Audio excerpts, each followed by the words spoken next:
Hello नमस्कार, कैसे हैं सब लोग। स्वागत है आपका अपने चैनल त्रिवेदी ज्ञान वर्ल्ड में। आज हम आपके लिए कुछ एमसीक्यूज लेकर आए हैं जो कि जीके से संबंधित हैं। आइए हम इन पर एक नज़र डालते हैं।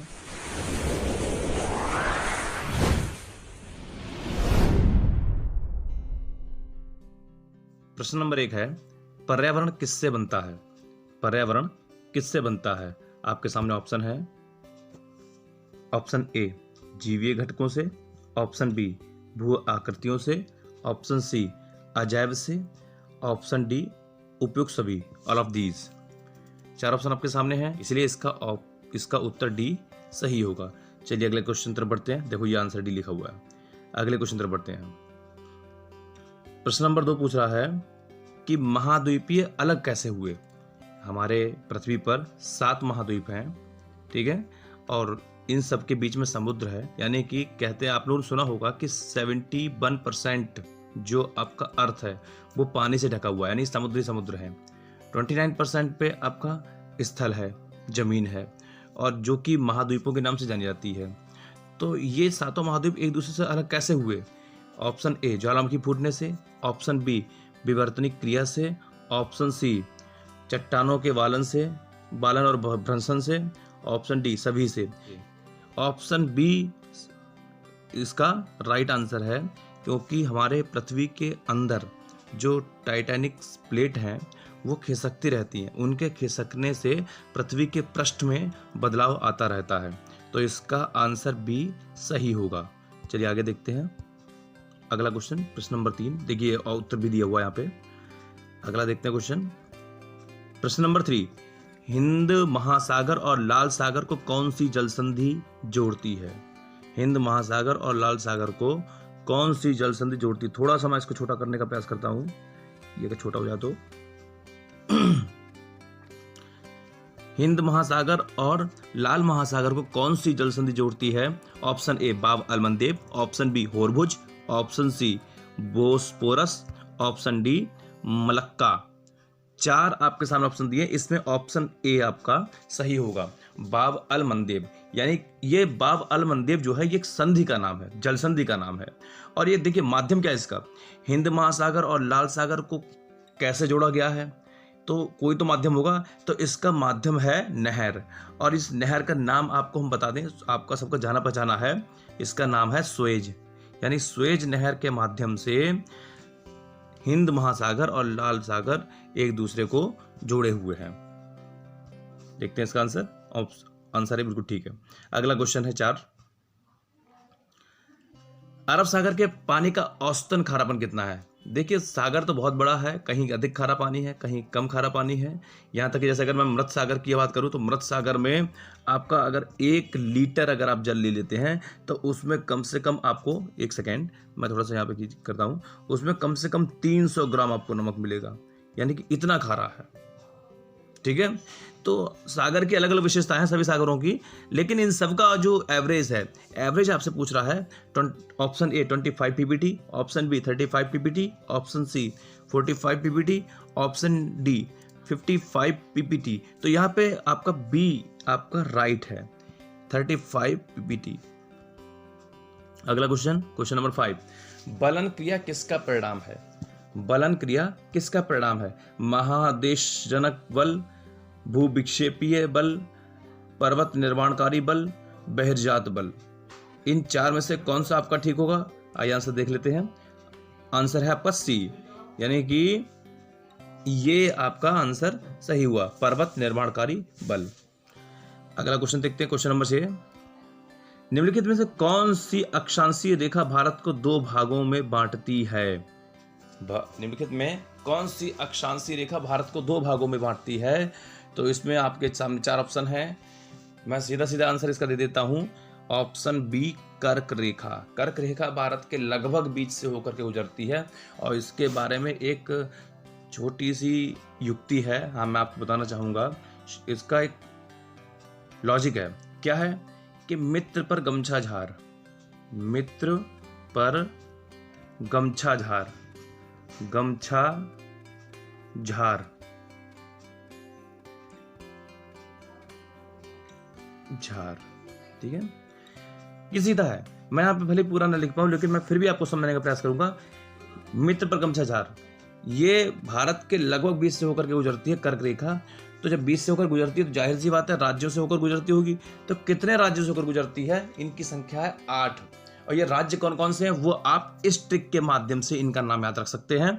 मी से मिजोरम, त्रा से त्रिपुरा, पा से पश्चिम बंगाल, रा से राजस्थान, गा से गुजरात, मा से मध्य प्रदेश और छा से छत्तीसगढ़ और झार आपका पूरा झारखंड के लिए आता है। ये 8 राज्य आपके होगा, इन 8 राज्यों से होकर के गुजरती है। चलिए अगले क्वेश्चन 7 नंबर की तरफ बढ़ते हैं। देखिए इसका ऑप्शन बी सही है। लक्षद्वीप समूह निम्न में से किस महासागर में स्थित है? लक्षद्वीप समूह किस महासागर में स्थित है? इसका आंसर आपके सामने 4 ऑप्शन है। ऑप्शन ए अरब सागर, ऑप्शन बी बंगाल खाड़ी, ऑप्शन सी हिंद महासागर, ऑप्शन डी अटलांटिक महासागर। तो आपका ये सही आंसर जो होगा वो होगा आपका ऑप्शन ए अरब सागर। ठीक है, अरब सागर ये भारत के पश्चिम में है। चलिए अगले क्वेश्चन तरफ बढ़ते हैं। हिमालय के किस भाग में करेबा पाए जाते हैं? हिमालय के किस भाग में करेबा पाए जाते हैं? तो इसका आंसर आपके सामने 4 ऑप्शन है। Option A, option B, option C, option D. तो इसका जो राइट आंसर है वो ऑप्शन डी है। ठीक है, कश्मीर हिमालय। कश्मीर हिमालय से मैं आपको बता दूं करेबा होता क्या है। करेबा जो है वहां जो कश्मीर हिमालय में झील है, झील में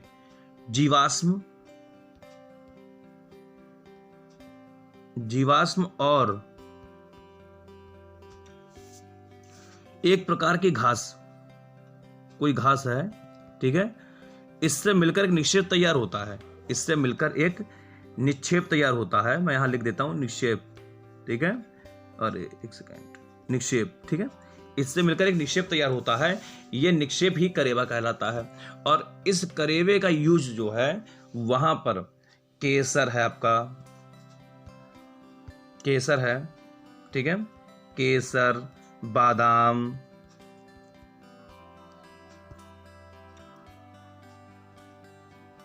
केसर हो गया, बादाम हो गया, अखरोट हो गया और भी मेवा हो गई, इन सब के उगाने में किया जाता है। ठीक है, इनकी पैदावार में इस करेबा का उपयोग किया जाता है। चलिए अगले क्वेश्चन तरफ बढ़ते हैं, क्वेश्चन नंबर 9 की तरफ। लोकटक झील किस राज्य में स्थित है? Option A Kerala, option B Uttarakhand, option C Manipur, option D Rajasthan. तो इसका जो राइट आंसर होगा वो होगा ऑप्शन सी मणिपुर। चलिए आगे बढ़ते हैं क्वेश्चन नंबर 10 की तरफ। निम्न में से कौन अंडमान द्वीप समूह को निकोबार द्वीप समूह से अलग करता है?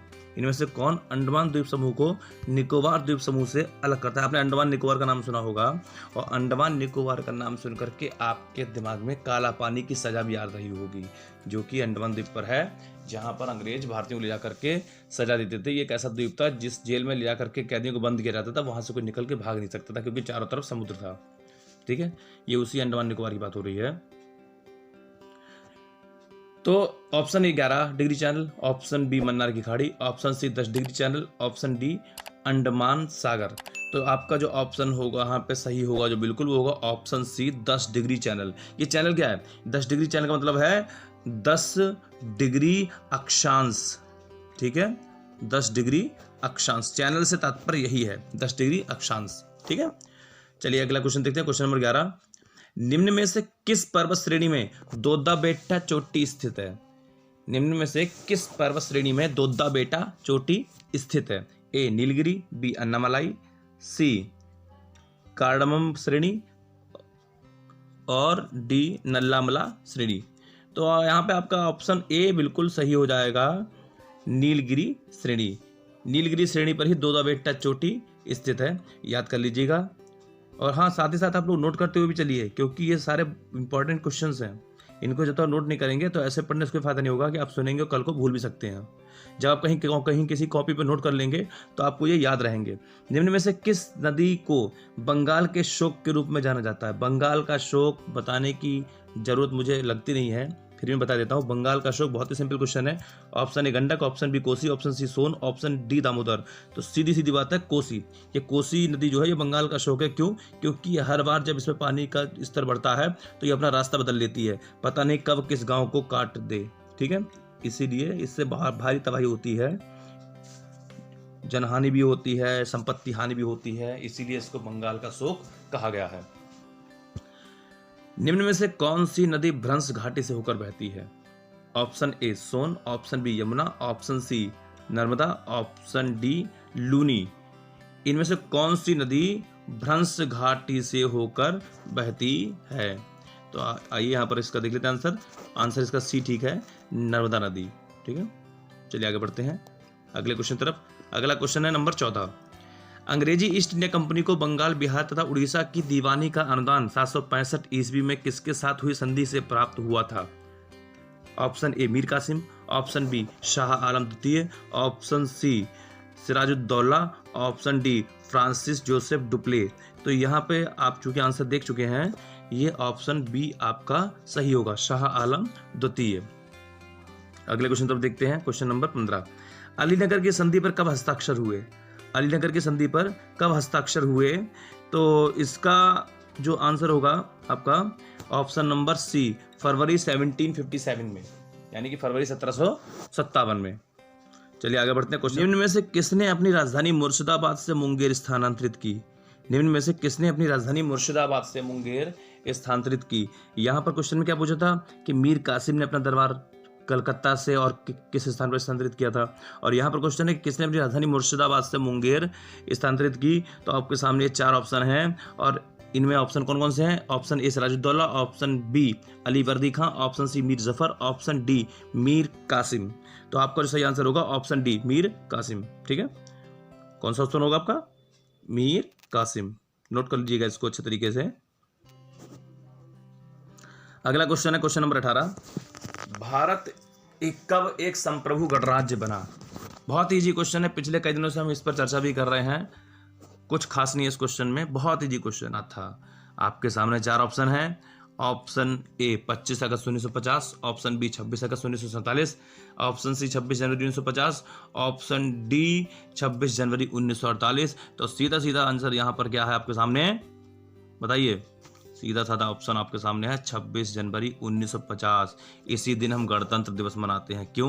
क्योंकि इसी दिन हम अपने संप्रभु गणराज्य को बना पाए थे। ठीक है, चलिए क्वेश्चन नंबर 19 तरफ चलते हैं।